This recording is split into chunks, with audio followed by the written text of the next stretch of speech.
Amazing. Oh, lovely. So how does your body feel? My body feels, let me think about this and not just give you a off the cuff answer. Well, how do I really feel about that? My body feels calm. Amazing. That's a nice word, isn't Yeah, it? My that's a body great feels word. calm. And I feel a lot more Grounded? connected, aware. Aware. Very, of course. Yeah. I mean, I've spent, Good. what did we do? 50 minutes, an hour? Yeah, we did of 50 just minutes. like really, Really nice really basic focus reformer. Yeah. on the intricacies. So I feel very focused, grounded, connected, and very calm. Amazing. That's a good list of words. Yeah, isn't that's it? a great list of words. After Calm is a Pilates fantastic word. Yes. Yeah. I like people walking out feeling lifted, like they're floating. I think that, yes, you can walk out of Pilates feeling worked, but it shouldn't feel like something's like dying inside you. Something shouldn't feel like it can no longer move, because the whole point of Pilates isn't like weight training. It isn't like endurance running. It's about finding that balance and moving through it, and then helping that body find the freedom of movement. So calm is a really good word. I like that. That's good, isn't it? I often refer to that as kind of the Pilates magic. Yes. Is it? Yeah, totally. It does happen, doesn't it? Yeah. So consistently, people leave going, oh. We started talking about The mind-body connection. the mind-body connection. Yeah. And so what I would say is that Joe did study yoga. He studied Chinese acrobatics, but he really was more interested in how the mind was connected to the body during physical movements, because those disciplines have a lot of mind-body connection. But with like yoga, it's more static. It's about preparing the body to release. So what I really do love about it is, as I said, it's applied. It's mindfulness that is applied. So you have to really think about how you're using your brain to connect to your body.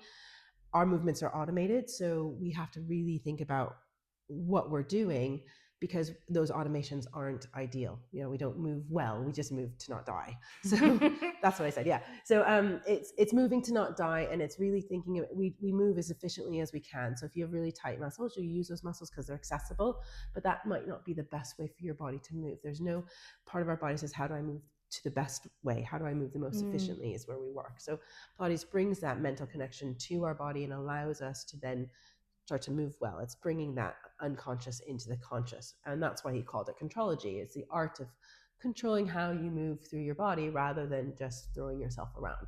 Because we are stagnant. We don't spend a lot of time moving. We're not moving to not die. We're moving out of privilege because we can. We've invented gyms. You think about it, 100 years ago, a gym would be like, why would you get on a treadmill? Why do you go for a run? That's ridiculous. I'm tired from my day. We were much more physical. Even 100 years ago when we invented this method. So now it's really about bringing how we're moving in, because we aren't doing that movement pattern as much. Absolutely. It's the applied mindfulness. Yes. Yeah. And rather awareness, than, isn't it? Yeah. Rather than sitting in theoretical mindfulness. Yes. Yeah. People might not even realize they're doing it. Yeah. And I suppose the other thing, because I'm really interested in that almost kind of anthropology of movement, exercise, fitness, all the different ways that humans have used movement over the years, and it's very, very strange now, compared to I don't know, cavemen running around or whatever. Yes, like someone did a study once of an anthropological study, not a movement study, of indigenous populations, and one of the side effects that they noticed, or one of the weird things they noticed, is there's no back pain. Yeah. So squatting and doing the movement patterns we've done for a millennia actually keep the body very healthy, and having to do those more menial tasks in that labor, actually, holding heads, using your hands above here, using that full range of the hip, actually kept the bodies very healthy. Yeah. Which is again why I always we mentioned this, the whole modern science, how do you apply that Pilates? I'm like, well, movement hasn't changed. In fact, it's gotten worse. So if you're getting someone to move well through the range of motion of the whole body and staying connected in that, not just focusing on gripping your muscles, but maintaining connection as they lengthen as well, then you're actually improving the movement. That movement pattern hasn't changed that much in a couple hundred years. So understanding the science is fantastic. It shows us, it allows us an insight how we move, but it doesn't inform our eyes how to watch a body move. So if you're modifying what you're doing because the science tells you the hip flexor should engage before the quad, you're ignoring how that body's moving in front of you. That's not really the point of Pilates, is to sit there and dissect the movement. It's to make the movement beautiful and free. So that has nothing to do really with the science of what's engaging first or last. That's how the body's moving through the motion. So as we talked about with your footwork, don't start in the hips. Find that connection, those muscles, and then just move the body from it. It's much freer. You remember how that was really hard on the legs. It felt really heavy. Yeah. And by the end of the footwork, it felt really light and free because you were moving from the right muscles. Yeah. That doesn't change. It's almost like stripping away the stuff to get back to what we do as ancient bodies. Pilates is a discipline of moving well. Yeah. And as a teacher, your discipline is about watching the body and helping them. It's not about getting them to perform an exercise. It's about them bringing that mind-body connection in. I like to tell my clients, it's 90% mind connection, 10% understanding the exercises. There's a learning curve of repetition to learn exercises, but then the whole point is that you're not focusing on what am I doing today? I know my system, I know my Pilates journey, and I can just focus on how I'm moving those exercises today. Your footwork today might feel amazing. Tomorrow it might feel like crap. You've walked up the Brecon Beacons, done all the lovely walks, done Pen y Fan, and now you're tight, so you need to then find length. That's the point of Pilates, is that you're not trying to entertain yourself with a different flow or system. You're using that repetition of exercises to find balance. I've taught the same thing for 22 years. None of my clients are bored. No one's come away and said, oh, Pilates is so boring, I'm falling asleep. And they now move. I have clients who've been with me 11 years and they used to walk in with a pillow and a cane, and they now plan walking holidays. I love my older generation in my studio because they're all getting younger. It's fantastic. And I love it. And they're doing so well and they're amazing. And people come in and sometimes go into the slightly slower class to start to learn things. And they usually get tooled by a slightly older generation than them. It's great. That's very good. That's very exciting. Well, that's the other thing, going back to kind of, ancient bodies and stuff. We are living longer these days. So we got to maintain that movement. Yeah. If you were a caveman and you went at it hard for 30 years and then that was the end, it's different, isn't it? I have a question. How do you, in your opinion, because when you were teaching me, it was so fascinating and very clever and amazing the way that you cued how I should feel things, because just picking up on your point that people aren't learning the repertoire. They're not like, put your feet on the foot bar here and do this movement. It's you're guiding people how to recognize those feelings. I think it's, how do you approach that? So I think it's important to understand how we learn Pilates. So do you want me to tell you I got into it and then I can tell you how the apprenticeship? Please. Okay, so I'll do it that way. So we'd start doing that, and I was saying I used to break myself a lot. I did wrestling, I did in high school, and then I did rowing in university. And I was very lucky. I lived in Chicago and I went to university in the suburbs. Had a really good physical therapy studio outside. So I didn't, because our sport was club, we didn't have access to the university physios. So I just went somewhere off campus. And luckily my physical therapy suite was adjacent to one of the original training centers. So when Joe died, the studio was trying, I'm going to give you a very, very high level overview. Yeah, that's cool. Anyone listening, John Steele, Catherine Stark, there's a lot of books out there that people have done more research. This is a very broad overview. I'm a 60,000 foot view person. So Joe always struggled to formalize his work and to copyright it. There was always a struggle to have a business. There's a couple attempts to make it a strong business. Yeah. When he died, suddenly it was really an attempt by his clients and the people who were teaching in the studio alongside him to preserve the work and to keep it going, and to also support his wife, because it was all, no one was sure where the money was going, how it was going to come in. And the end of result of that is Romana came back to the studio full time to help run it. There's lots of versions of this story. I'm not going to go into that, but the end result is that studio moved a couple of times and it ended up where it was. It ended up in Drago's gym, which is where I train. And it was very much a system where you come in, you'd be given an exercise or a couple of exercises, a small system, and you go away. You're expected to come in and do it yourself. And then the teachers roving around would help you. So there wasn't the session structure that we have now. It was much more of an open gym setup. I think it became more of a structured session. I want to work with you for an hour, pay you for the privilege in that time frame. Again, that's all part of histories that you can read from other people's books. The end result was that in the 80s, there was this movement towards formalizing it and writing that all down. Because you had lots of people who came through, Kathy Grant, Lolita San Miguel, Ron Fletcher, and Carola Trier. They all had moved through the studio and worked with Joe or Clara or Romana bits of time and then took that off and did their own thing. Yeah. But no one really sat down and said, okay, how do we take all this work and put it into a place?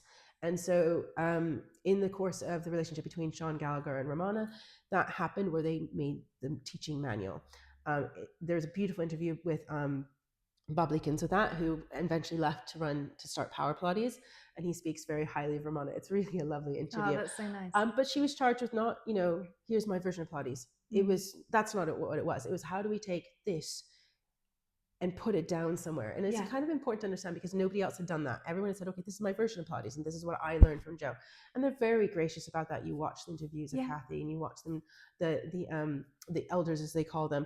That's what they want. But Romana was charged with something different. She was charged with making it a formalized system, taking all that work that was in there, all the photographs that Joe used to take, and actually putting them into a formalized process. And also to make it so you weren't coming to the studio and spending 3 years watching and then becoming an apprentice and randomly then teaching. To say, okay, this is a certification process. This happened after the Alpera sisters moved to Boulder. They were given permission by Romana to build the school in Boulder. And Romana actually, when they opened the school in the 90s, she actually was out there helping them as well. So she kind of had that overlap with other people really investing in doing it, with when she was developing the program with Sean Gallagher. That was developed by something called the Pilates Studio. And the program is the Authentic Pilates Method. And that's what I trained in. Got it. So when they developed that manual, they opened 6 training centers around the world. You had Seattle, you had Chicago, you had, of course, Dragos in New York, you had The Hague, you had Javier in Spain, and then you had Inelia down in Brazil.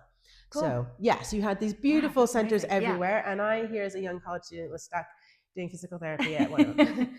And I injured myself a lot. I kept going back. And the lovely physiotherapists that I had worked with were all trained by Romana, and they were all working in the studio, and they finally just hogtied me and made me do a reformer. They literally said, you have to do it. I'm like, I don't do yoga hippie shit. Please, hippie dippy shit. Please don't do that. So they then put me on a reformer and made me do it. And I was like, oh, I actually am fixing myself. And that level of awareness. This works. And then even more brilliantly, and I tell this to the apprentices all the time because it's kind of an urban myth, is that Juanita Lopez, who's one of the oldest people who trained in New York, still around, an amazing ballet teacher, a very disciplined teacher. She was our teacher trainer in Chicago. And because she was the ballet teacher at my university, she was required to teach a Pilates class to non-dancers. Oh. And you know what dance instructors are like. No. Exactly. And Juanita is an amazingly disciplined human being. And to the point, she had to do that. And so not only does I, like this rough cut athlete who was injuring herself and couldn't move and everywhere, I was a non-dancer, so I could take her classes for $40 a term on class, which you could never. She doesn't teach my classes. Like, the fact that I'm admitting her, she's probably rolling over right now saying, stop telling people this, Fera. But she taught my classes at the university, so I got to take them. And because they were all non-dancers and drama people, I was actually pretty good in the class. It was great. But so then that became a regular thing. I had a very beautiful duet partner, and we would go in and we would torture the apprentices by taking sessions with them, because back then apprentices were teaching on real bodies, and it was very much an applied apprenticeship. You weren't sitting there with a manual. You had to learn to sit and observe with to develop your eye, but then you were charged with teaching. So my my duet partner and I would go in, and it was cheaper to work with apprentices. So we were college students. That's what we did. And through my university training, I was at the studio a lot. I was a little studio rat. And then one day, this woman was in there popping champagne, and I was like, oh wow, I really like her. I was like, oh, what's going on? Oh, Romana's in town, she's doing the teacher trainer session. Then you knew the apprentices were in, you knew there was your vague awareness, you're just a client, you just come in and out, you see snapshots. I was like, oh, can I have a session with her? And they're like, what? No, Fera, you cannot. Oh, okay. Who is she? Oh, she's our teacher trainer, she's a master teacher. And it had very little meaning to me because I just wasn't aware of it. And so then it was kind of like, okay, talk to the front desk. Steve, when is that woman in again? All right, can I book my sessions then? And you just were kind of like stalking her a little bit as a client. Kind of slide in. Yeah, and then you start to become more aware of it, and you think, oh, this is really great. My degree was in computer science. Different. Yeah, and the tech bubble kind of burst right when I graduated. The job market had completely dried into a shriveled prune. I didn't really want to go into tech, but I really liked Pilates. I wanted to go back into business, and I thought, oh, I can do Pilates for a little while.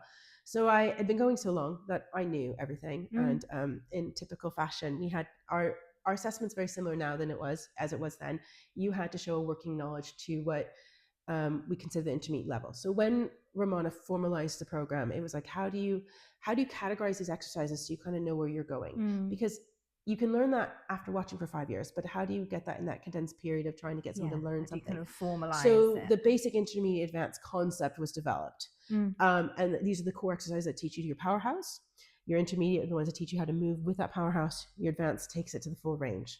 Advanced being something that's really reserved for aficionados, teachers, athletes who need that full range for what they're doing, or people who are just really passionate about moving, but not the general. Your clients really live in the intermediate. So, but those terms aren't really designed for classes. They're designed for us as teachers to help us have a framework to learn. Yes, I don't really, and I don't, that's why I don't do basic, intermediate, advanced classes. I teach the basics, which are just the basics in my mat. I teach an open mat for healthy adults, and I teach an essentials mat for clients who need more to work on quality of movement rather than tips and tricks and hanging from the rafters. So that was developed just so we had a benchmark for our clients in our head, and we had a way of learning the material. So the assessment was at the intermediate level of the reformer, which is about 20 exercises, and the intermediate level of the mat. So that is now there. It was just reformer when I did it, and because Juanita was assessing me and she wasn't really impressed with me, I said, well, I'm just going to do a full advance for you today. And she's like, well, you better do it well then. That was the conversation that was had, and I think that was the only thing that was said. But by this point in time, I'd been around the studio for 3 or 4 years. I knew the staff well. They knew me. They knew I was going to do a good job at it. So I was the youngest in my apprentice group. My apprentice group came from all over the Midwest of the US.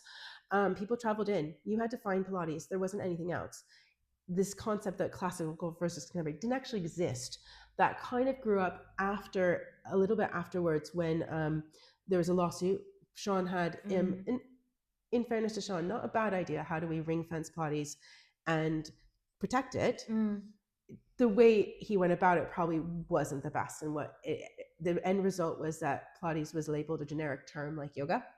So anybody can use it. You can crawl on the floor and call it yoga, Pilates. And that has led to what's happening now today, where I could start up a certification center and hand you a certificate and you can go teach or train. There's absolutely no regulation. It's not tied to the very cool NVQ vocational mapping. Someone showed that to me yesterday, of the mapping of 1 to 7. The NVQ that you have in Pilates to level 3 is just mat work. That was developed again by those physiotherapies. It's very low level. It is something, but it is something that involves just knowing exercises. It doesn't involve actually training your eye or understanding the depth of how to teach Pilates. I'd say that if you were looking on that scale, a comprehensive training program is like a 6 or 7, because we are teaching you not only the full range of the exercises, but the full range of how to teach those exercises, and then how to learn to see those exercises. So the program that I went through was very much like that. It was about 1,000 hours of first standing quietly in the corner and watching, and being able to stand for 7 hours straight. Then it was about how to use your hands and your voice to cue. That takes a lot of practice. You're going to touch people inappropriately if you don't think about it. You're going to say weird things. And then understanding what they need in those exercises. You're taking the framework of a system and giving people their individual system to learn how to move. So you need to assess what they need to use, what they need. You need to assess how they're doing in that, and where they're going to find better movement elsewhere in the studio. So traditionally, the framework is using the reformer of the mat to start that system to balance the body, to look at how the body's moving, and then after doing that, seeing what that body needs, using what we call in our training program C parts, the other apparatus, the Cadillac, the chairs, the barrels. Sometimes that works, sometimes it doesn't. Sometimes they need to be here all day long doing pre-Pilates. Sometimes, I have a wheelchair client. She doesn't use the reformer. There's no point. She does amazing things on this Cadillac, and that's where we focus. She does some chair work to her arms. She does a lot of things throughout the studio, but she doesn't use her legs on the reformer for obvious reasons. Sure. The other thing is that the Pilates is about being able to maintain that movement, that flow and precision. So a lot of the training program and a lot of the formalization is, how do we make this flow? How do we make this so that you're constantly engaged in your mind for 45 minutes or 55 minutes? That's really hard to stay in the moment for that length of time. Almost nowhere in the world do you do that unless you're an accomplished dancer or performer. That's pretty much the only place where you're doing underwater scuba diving and you can't die type stuff. There are places where it's not a mode of movement, but it's rare. So part of the formalization of the process is how do we make this flow? So for instance, the intermediate order, there's lots of conversation in the classical world of, well, Romana's changed. It's different from Jay Grimes's order. Yes and no. The order that we do is the ultimate order. That's the goal. But there are lots of different orders to get from starting off and doing footwork and just doing what we did today to moving and adding those elements of the intermediate. Jay Grimes, who I love, and I was really glad I had a couple of times was able to meet, had a different order because he's a guy. And he did things differently in the studio, and his order makes sense and it's different. So even in that classical realm, there's a lot of variety because everyone learned their own thing.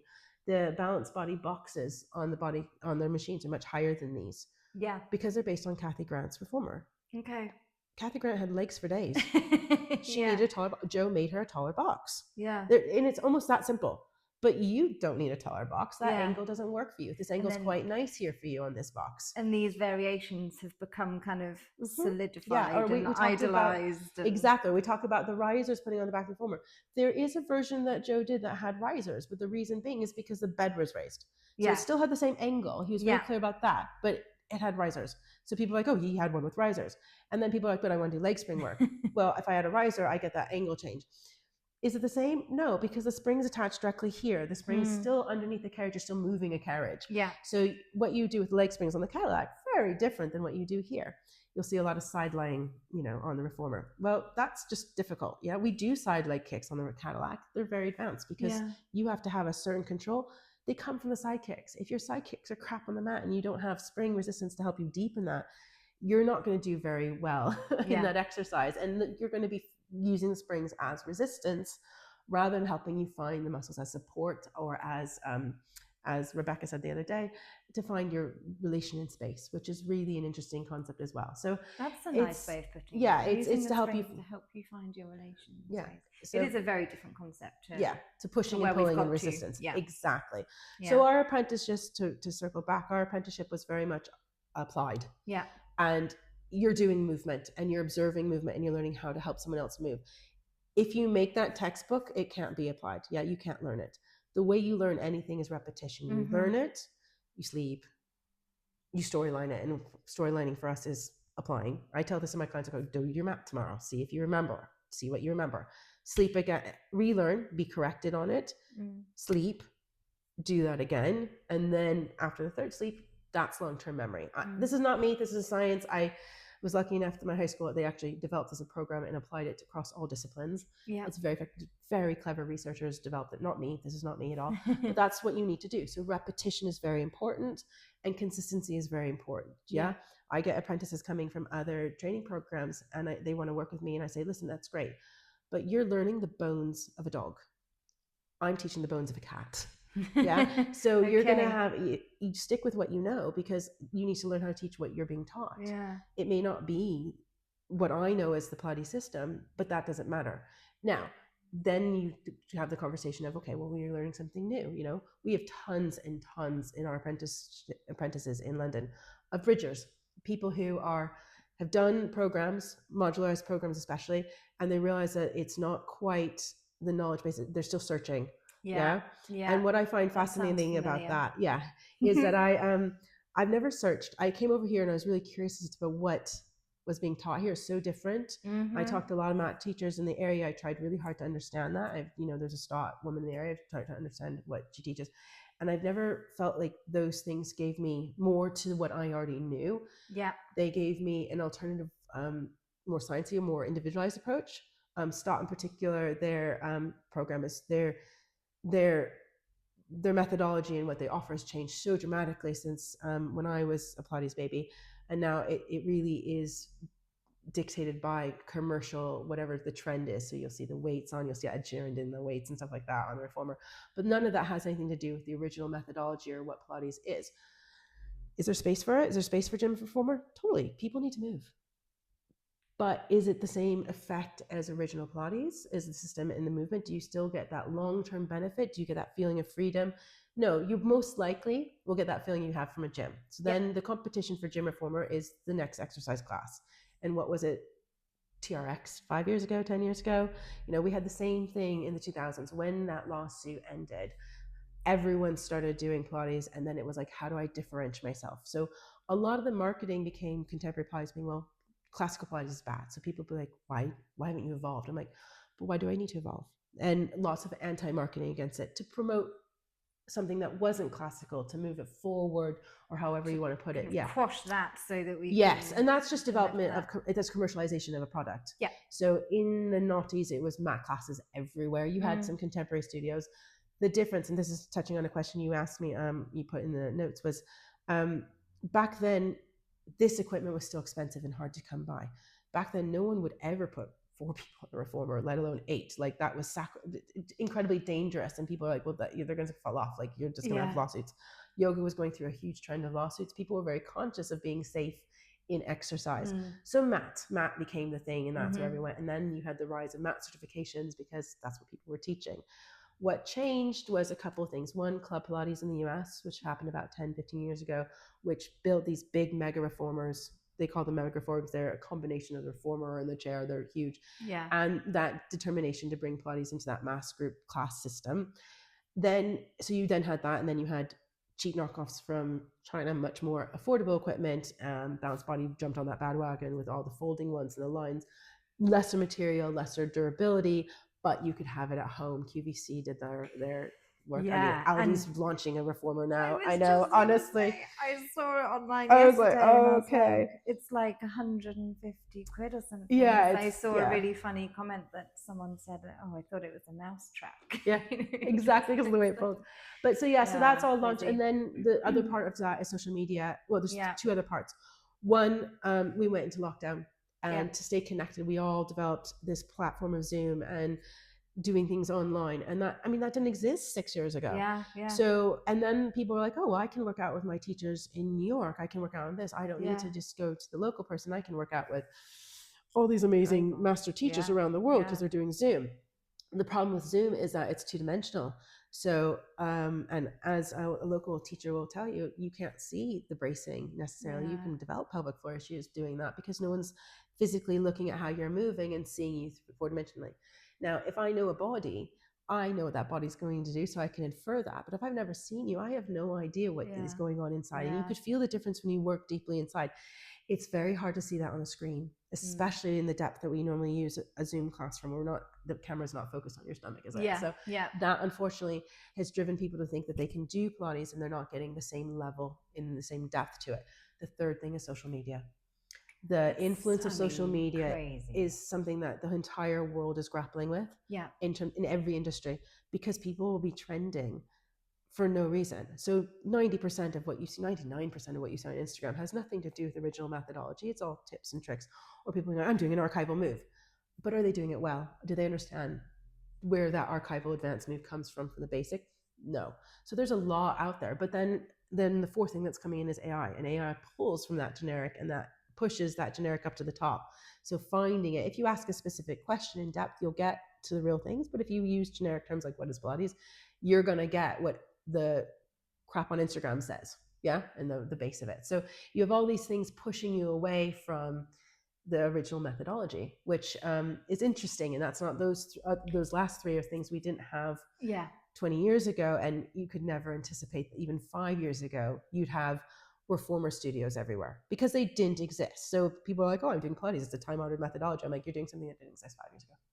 So it's very, very different. It's so interesting, isn't it? And that's why I'm kind of doing this whole project, to be honest, because it's baffling and exciting and terrifying and all of that stuff. And I'm really curious as to, can it be a good thing? Can it be a force for good? How can we be careful about this? Because people move, like you said earlier, people moving more, lovely, good. That's what you wanted. We all need to do that. People are moving more. People are moving their bodies. They're getting fitter, stronger, and also there is an awareness, a greater awareness, you could argue, in the ether about Pilates. It might be a misinformed awareness. So I had this conversation with one of our lovely teacher trainers in the States, Katie, and I was saying, oh, we're getting reformer classes, might be coming where I am. And at this moment, there's 3 or 4 now in Swansea. There weren't 6 months ago. That's literally how fast it's changing. My marketing team, I drive them nuts. I'm like, this has changed now. I need it to be this way, because it changes so quickly. And what's fascinating to me is that even the certification programs, like people popping up their own gym reformer certifications, their modality is changing rapidly. So what was offered as gym reformer teacher training 6 months ago is different from what was offering today, because they're learning how to adapt to the market and how to cater to the market. So it's all commercial. It's a commercial machine. Yeah, exactly. And that's what modularization is in terms of doing modules of doing free Pilates and this and that and level 1, level 2. It's modularization. It's not because it's going to make you a better teacher. You're not going to learn much. It's a cost. It's to get more money out of you, basically. If you're going to learn something, you should learn it. It's like I was saying to somebody the other day, it's like, I want to be a math teacher, but I only know basic algebra. And I go and become a math tutor and I'll learn it as I go along. Not so great. Yeah. If you want to be a math teacher, you should probably have studied to at least a master's or PhD level, so that you really understand math to a large degree, and you can pull that knowledge to teach the basic. Yeah. Same thing with Pilates. If you've only done a mat training, you don't know anything about where that mat work came from, which is the apparatus. You need to be able to zoom out and see the whole concept. And if you don't understand where an exercise is going to the advanced, how do you start moving someone from the basic? Because you don't know where they're going. So what Katie said to me, we were in a conference last year and we were talking about the club Pilates, and she's like, yeah, there's like a couple in my area, but what ends up happening is you're filling out the bottom of that pyramid, and then what happens is the cream rises. So you'll get people who are like, this is good, but could it be better? And so she says it ultimately bring people into finding more exactly what you're doing and finding that, and that will grow that top, that level of beautiful foam of denseness at the top, here, lightness at the top, and make that grow. But what happens is we've lived here in my little world here, and now this is all happening. And it's alarming. And it's a pyramid. It's alarming. But what ends up happening is people who are fascinated will come and search out deeper. They'll be really loving it and saying, how can I go further with this? And that's natural. People are curious, and that's the most lovely thing about humanity. People who are using it as something to entertain themselves as an alternative to the gym will find the next thing and they'll move on. So you'll see that a lot with marketing for gym reformers. Yeah, and you can see that. You can see the people who are teaching authentically and teaching that level of depth aren't spending their time marketing. Their turnover is low. They're not working on a profit, high turnover, high capacity market scheme or business structure. They're working on a keeping my clients happy, working with what's in front of me development. And there's a very big shift. You see that. And that's also why you don't see people I teach with and train with who've been teaching for 30 years massively on the internet. They don't need to be. People will find them, and that's how it's happened. It is a hard thing for us learning. I'm a teacher trainer. Do I have apprentices? No, because building that, I need apprentices who are ready to do that level of work. And right now you can go around the corner and be certified online overnight and open a studio. You won't have the same level of knowledge, but you don't know what you don't know. So it's a very interesting time to be living through. But having done it already, I'm not terribly worried. I'm not losing my clients because they're like, oh, I want to go to a gym reformer class. My clients know the benefit they have. They know. If you know, you know. you know. I turn away a lot of clients because I don't have the capacity. And I really wish I had more teachers here, because it's lovely to be in a studio with other teachers. But I'm also living in a very small corner of the world. I'm not in London. I'm not in Chicago, and that's the choice I make in terms of where I am. So I travel a lot. I go and I help out in London. I do work there. I travel to different studios in Europe. I travel sometimes to America. So I stay connected and I stay accountable, because that's the other thing that's really interesting to watch, is that people will learn something, and like the elders, they'll go and do their take on it. There's no accountability there. You're doing your version. Your version is for yourself. You have to be constantly challenged in that. You have to be constantly validated grounded in that. So one of the things I love about the organization I work with is that we have teachers all over the world. We have the longest standing teachers. Everybody who worked with Romana, most people, rather, the way of saying this is that most of the people who now teach to any standard in the classical community worked with Romana. Not all of them are Romana's Pilates. That's fine. They're off doing their own things, but they came from that background. Does that make sense? There's almost like there's that kind of origin. And there's that consistency. The difference being is when you go off on your own and do your own thing, who's holding you accountable to that level? Who's making sure what you're teaching has a standard? And a lot of times what will happen is people then teach their flavor, and that's great to see, but that's not necessarily going to give you the best understanding of it, because your brain may not work like theirs, your body may be different from theirs, then you're going to need a different Pilates than they know. And if they're only teaching what their knowledge base is and they're not constantly challenging that and refreshing that and growing that and doing a continuing education, doing their own session somewhere else where their body changes and they learn where their body needs at the moment, then they're not actually growing. And then what they're teaching you is just that nugget rather than that masterpiece. Does that make sense? Of course it makes sense. Absolutely. So, and that was, kind of honestly my initial drive of like, I'm in my nice little comfort zone in my little studio with my reformers, with my favorite exercise, with my favorite clients. I need to just get out of my little cave and go and see what else is happening in the world of and there's Pilates lots of amazing things. And the other, there's a couple of misconceptions about classical Pilates. The first is that it's really rigid and you're tucking your spine and doing all these things. Have I told you the tuck ever? No, we didn't do any tucking. We've had all sorts of other fun cues, and as I said, the system is really about building it for some person. So we use a foundation, which is the system. But as I said, I teach, I've taught 130 hours this week, over 100 clients. They've all done their own system. Even in a mat class, I'll specifically say, for your body, you need this in this exercise. They don't sit and do random different exercises because then they'd be looking at each other like this. But they do know what they need in those exercises, and they do them differently for what their body needs. So that's the first misconception that I think is really important. The second one, and now here's where my brain leaves me. The second one, what was I going to say? The second misconception, it's rigid, it's outdated. No, there's something else. I can't remember now. It'll come back to me again. So, but it's really kind of understanding there's a lot of variety to it. There's a lot of flexibility, but there's also a discipline. And Alicia Ungaro, who runs Real Pilates in New York, did a fantastic interview not too long ago about the fact that the system of Pilates is actually not a negative, it's a positive, because it is discipline. And I love the way she put that. She has a great studio in New York as well. I do love Alicia. She's fantastic. She trained with Romana a long time ago as well. So the discipline and the consistency is something I find very attractive about it. We mentioned just briefly, didn't we, earlier, about any kind of masterful, music, piano, you were saying about sport. There is a big element of repeating the same thing, repeating, refining, and that's really important. Just really important. That's just how it works. Thank you so much. You've very welcome. Absolutely marvelous. Can I just ask one very, very quick little question just to round this up? What is your answer to what we're facing now, this pyramid thing, this boom? Looking forward to the future of Pilates, what's our approach? What's the best way to look after it? It's look at the larger context of history. What kept Pilates going in the rough patches?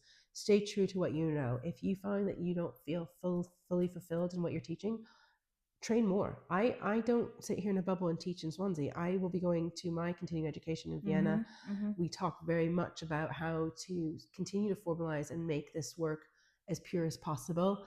Juanita came to The Hague last year and taught a fantastic mat, working with the archival mat work that the men used to do, and refreshing that and explaining why and looking deeper into it. That can be done by anybody. So I think that this trend comes and goes. It's, as I said, it's high turnover. It's based on consumerism. It's not based on knowledge. Part of my training is knowing how to take care of my equipment and knowing how to keep that alive, and I learned that from the manufacturer, the person who sold it to me at Graz from Basel. I had to help him clean all and maintain all the equipment in 3 studios. That was my fun time. Basel loves me, or he loved me. He's passed away. But if you buy a cheap piece of equipment from China, you know how to maintain it. What happens when it breaks? What are gyms going to do when 3 of the reformers break? Are they going to keep replacing them, or are they going to move on to the next trend? I don't have a crystal ball, but I can tell you things that aren't studied to a depth. You can, if you're doing lots of different things, you're teaching yoga and Pilates and this and this and this, you're a master of nothing. So you will continue to find the next trend. And we're very much a capitalistic, trendy society. Or if you're teaching, keeping it simple, teaching what you know and consistently growing what you know, then you're able to pass on that knowledge. You're able to preserve that knowledge. So that won't change. Those dynamics in our culture won't change. It feels like it's overwhelming because we're still grappling with the social media, the new way it's bombarding us. But that trend doesn't change. That larger context of how we as humans grow and change and business changes doesn't change. I could be totally wrong. This could die out and we get stuck with gym reformers, but I don't think those mass industry classes will survive because they're not doing, as you could see, most of the traditional work anyway. So they're doing gym work, and trying to do bicep curls on a horizontal plane when you need to have a rotational value isn't great for your body. You see a lot of things where people putting in a box and propping up, and you see the jamming in the shoulders. It's not good for the body. So it's not the same methodology of what Joe taught. It's taking the exercises and changing them to a way that they're no longer supporting the body. So that's not going to keep people moving well, and they're eventually going to move on because they hurt the shoulder, they fall off the machine and sue somebody. There's lots of things that'll end that. But if you're moving people well, you're constantly growing, and you're constantly providing is true methodology that actually helps them move. First of all, you're not doing it for capitalistic reasons. You're not doing it for yourself. You're doing it for your clients. And that's what's preserved. That's how we pass things on. That's generational, and how natives have passed things on through the decades. So if you just follow that path of passing on your truth and being consistent and constantly growing, then it'll stay. So, it's a little faith, hope, and pixie dust, as we say. I love that. Well, what a beautiful note to end on. Thank you. You're very, very welcome. It was so lovely to meet you.